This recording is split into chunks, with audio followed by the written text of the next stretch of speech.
So here in Flip the Switch's virtual Shark Tank, students can get an immersive view of what it looks like underwater. And not only can they feel like they're in a shark cage under the water, but they're able to see the size of these animals in real life.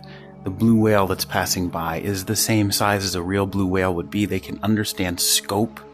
They can understand the breadth of these animals and what things look like and feel like that they could not be able to understand before.